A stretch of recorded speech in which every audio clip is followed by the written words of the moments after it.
के बात नहीं के बुझा। अरे भाई लड़कन के चिंता का होला अगर सीखे के बाद तो एक बार तनी लालू जी के देखी। लालू जी के अपन लड़का के चिंता बा। लालू जी के लड़का 9वां पास ना कैलन। लालू जी के लड़का 9वां पास ना कैलन, लेकिन लालू जी के चिंता बा कि हमार लड़का बिहार के राजा बनो। हम ये बात कहता नहीं तो कुछ आदमी के बुझाता कि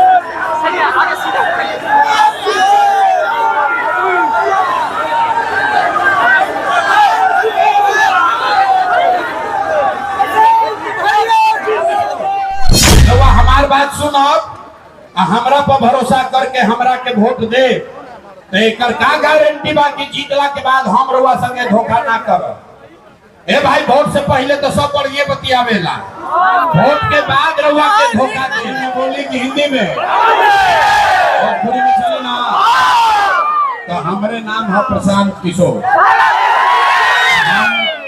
हम कोनो नेता ना है। रउआ सब इतना गर्मी में बस से गाड़ी से अपना गांव से चल के आई बनी जा के राउर लइकन के बक्सर में भोजपुर में डुमराव में राउर लइकन के जिंदगी ना सुधरल तब आई बरन कोनो प्रशांत किशोर। अब आई बरन कोनो प्रशांत किशोर। रउआ हमार बात सुनो, हमरा पर भरोसा करके हमरा के वोट दे तो एकर का गारंटी बा कि जीतला के बाद हम रउआ संगे धोखा ना करब। ए भाई वोट से पहले तो सब पर ये बतियावेला, वोट के बाद रउआ के धोखा देला। यही से हम वोट मंगबे ना करी। लेकिन इतना आदमी जुटल बानी जा तो सब आदमी मिल के अभी 15 मिनट में एगो रास्ता हमने के सिखल जाई, गरीबी से निकले के रास्ता। ये रास्ता अगर आपने सीख लिया तो फिर जकरा के मन हो के ओकरा के वोट दे दी।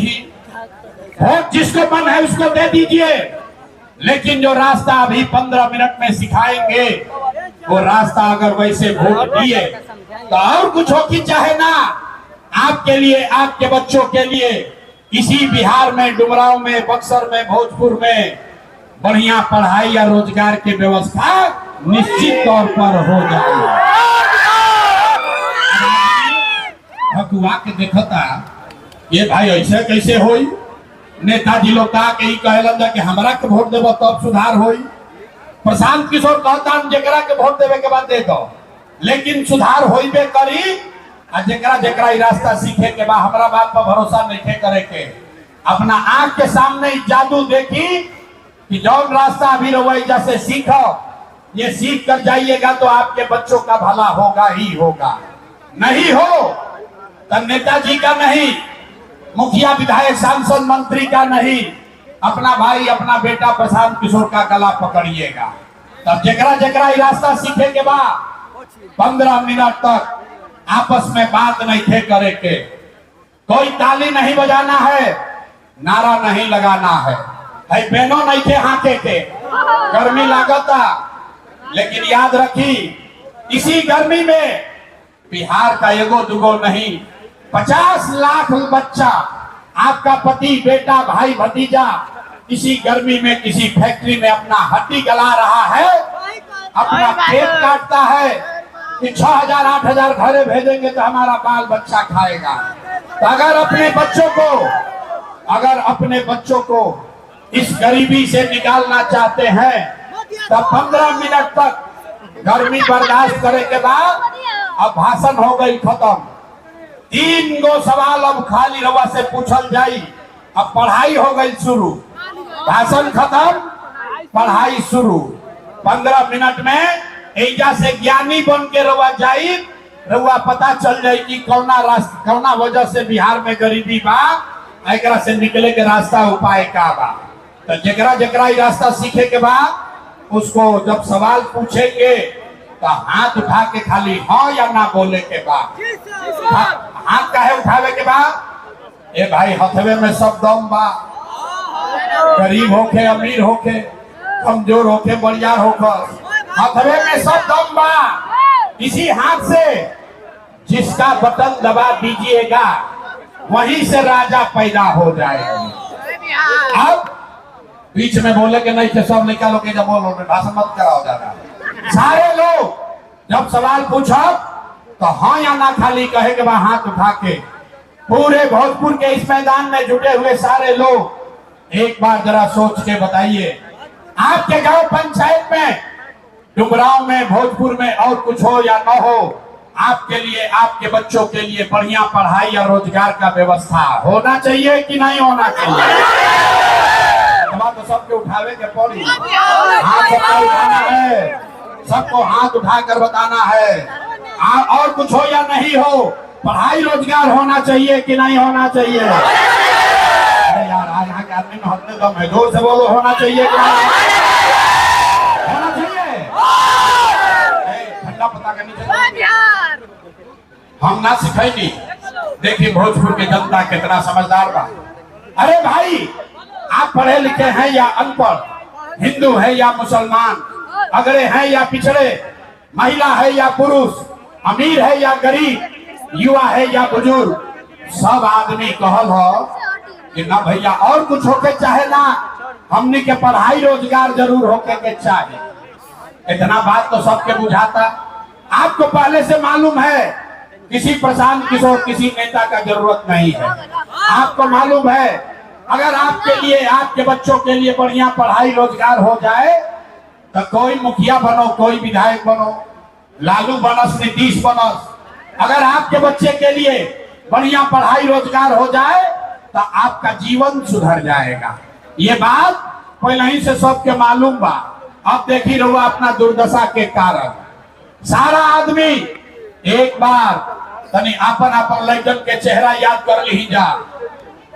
सारे लोग अपने अपने बच्चों का चेहरा याद कीजिए और अपने बच्चों के नाम पर एक बार ईमानदारी से बताइए, आप में से किसने जीवन में एक बार भी अपने बच्चों के पढ़ाई रोजगार के लिए वोट दिया है?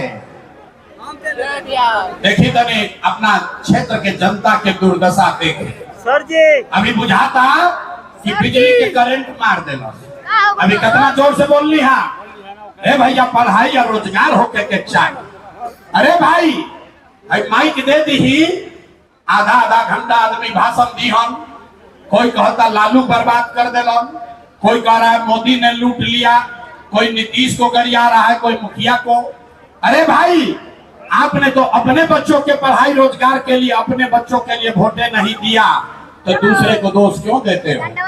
अब कोई खड़ा होके कही बिहार में बकैती बहुत बा तो कोई बकैत खड़ा होके कही ये भैया एकर का गारंटी बा कि अपना लड़कन खातिर वोट दिहल जाई तो हमने के पढ़ाई रोजगार मिली।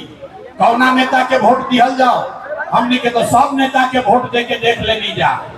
बिल्कुल इसका गारंटी है, वोट जकरा के बुझाए ओकरा के दे दी, आपके बच्चे को पढ़ाई रोजगार मिलेगा ही मिलेगा।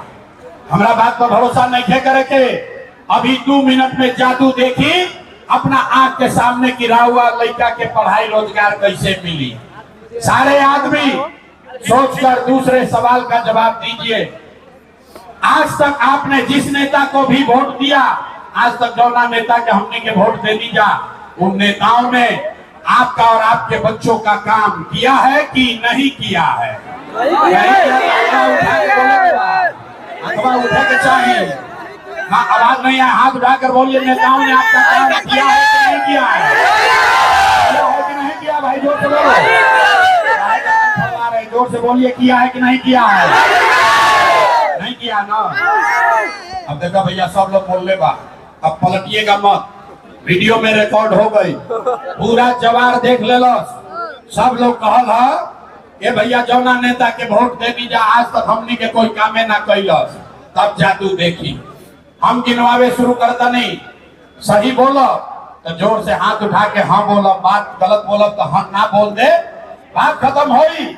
अभी आंख के सामने दिखेगी रोजगार पढ़ाई कैसे मिली।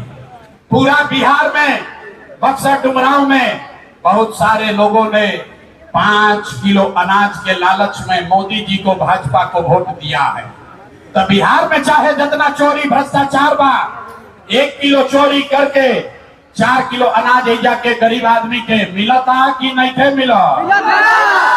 उठा के बोले के बाद 4 किलो अनाज यहाँ के लोगों को मिल रहा है कि नहीं मिल रहा है? आपने हमने वोट दिया हिंदू मुसलमान बनके। चुनाव से पहले सब हिंदू लोग कहलन, हे भाई हमने के दशा कुछ होके, डुमरांव भोजपुर गांव के दशा कुछ होके, पहले अयोध्या में राम जी के मंदिर बने के चाहिए। तो भैया आपके गांव में नाली गली नहीं बना, स्कूल अस्पताल नहीं हुआ, भोजपुर डुमरांव में फैक्ट्री नहीं लगी, आपको इंदिरा आवास नहीं मिला, लेकिन आपके वोट से अयोध्या में राम जी का मंदिर बना है कि नहीं बना है? हाथ सबके उठा के बोले दुबारा ना कहो, मंदिर बना कि नहीं बना? आपने हमने कई लोगों ने वोट दिया नीतीश कुमार को। लोग कहल ना मोदी के ना देव, लालू के ना देव, हम तो नीतीश के वोट देव। हमारा बिहार में बिजली पानी सड़क चाहिए। लालू जी के राज में बिहार में बिजली पानी सड़क ना रहे, तो नीतीश के राज में इसी भ्रष्टाचार वाले बिहार में बिजली का बिल 1000 आए चाहे 2000, घरे घरे बिजली आया है कि नहीं आया है? आपने हमने वोट दिया जाति के नाम पर, अपना जात के नेता के। बिहार में आदमी कहेला जी ही चाहे मर जाई, अपना जाते वाला के वोट दे। तो आपके जात के नेता ने आपके बच्चों के लिए पढ़ाई रोजगार का बात नहीं किया, लेकिन जाति का बात और जाति का गिनती जनगणना पूरा बिहार में कराया है कि नहीं कराया है? अरे भाई जाति के जनगणना भइल बा कि नहीं के भाई? हिलैया पर काहे बोलते हो? आकर बोलो जाति का जनगणना हुआ है कि नहीं हुआ? आपने हमने वोट दिया सिलेंडर के लालच में मोदी जी के। सभे कहल जब सिलेंडरे पर खाना बनावल जाये तो भैया सिलेंडर के दाम 1000 हो कि 1200, घरे घरे सिलेंडर बटाई बा कि नहीं के बटाई? आपने हमने वोट दिया मोदी का भाषण सुन के कि मोदी जी ने गुजरात में बड़ा विकास किया है।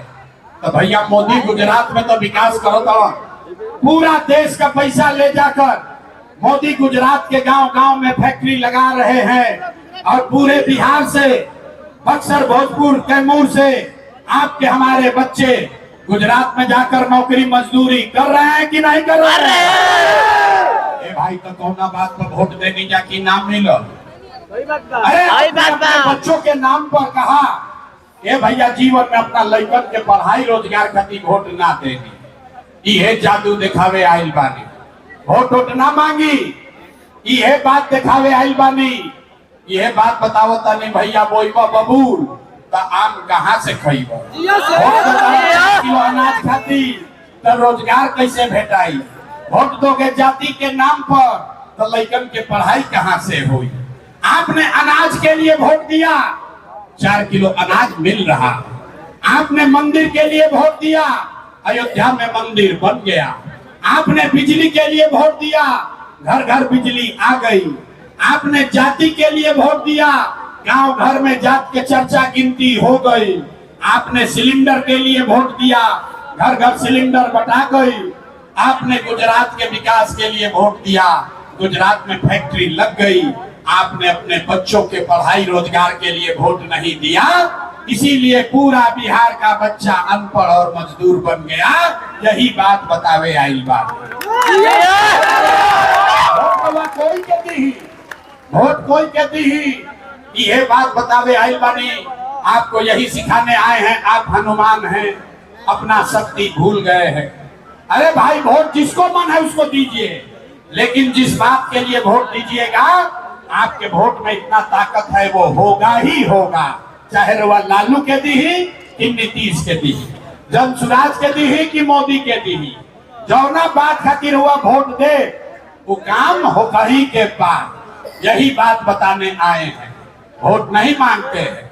3 बरिस से अपन घर परिवार छोड़ के गांव गांव पैदल गईनी। आपके यहाँ गाड़ी से आए हैं, लेकिन 2 बरिस पैदल चलनी 5500 गांव में गईनी। गांव में जाके एक बात बताओ तनी, अरे मेरे भाई, अगर आप अपना और अपने बच्चे का चिंता नहीं करोगे तो दुनिया में कोई दल, कोई नेता आपके बच्चे का चिंता नहीं करेगा। काहे करी भाई? जब रउआ अपन लड़का के चिंते नहीं थे तो लालू, नीतीश, मोदी, प्रशांत किशोर राव लड़का के चिंता काहे करी है? अब रउआ कभी अपना आंख के सामने रउआ दिखाई कि रउआ अपन लड़कन के अपना लड़कन के चिंता बा कि ना? ओकरा बाद 3 गो सवाल के बाद पढ़ाई खत्म, अब फिर रउआ के एगो गरीबी से निकले के मंत्र सिखाई। तो सारे लोग अंतिम सवाल का जवाब दीजिए, और कुछ हो या ना हो, आपको अपने बच्चों की चिंता है कि नहीं है? दवा तो उठाओ, अपना बच्चा के लिए हाथ नहीं उठाओ, हाथ उठाए रखिए, हाथ उठाकर बताइए अपने बच्चों की चिंता है कि नहीं है। लेकिन बच्चा नहीं कर, उनको बच्चा आगे हो, हथवा उठा के बोले के बाद बच्चन के चिंता बा कि नहीं थे? पूरा का पूरा समाज झूठ बोलता, कोई नेता का दम नहीं है। हम आपके घर में आकर कह रहे सबका सब झूठ बोल रहे। रउआ कहनी है कि हमारा अपन लड़कन के बड़ा चिंता बा। अरे मेरे भाई, हम आज आपके यहाँ भोजपुर में आए हैं, रास्ता में अगर 100 गो बच्चा मिला, आपके गांव जवार का 100 बच्चा अगर मिला है, आधा से ज्यादा इस जवार के बच्चों के शरीर पर शुद्ध कपड़ा नहीं है।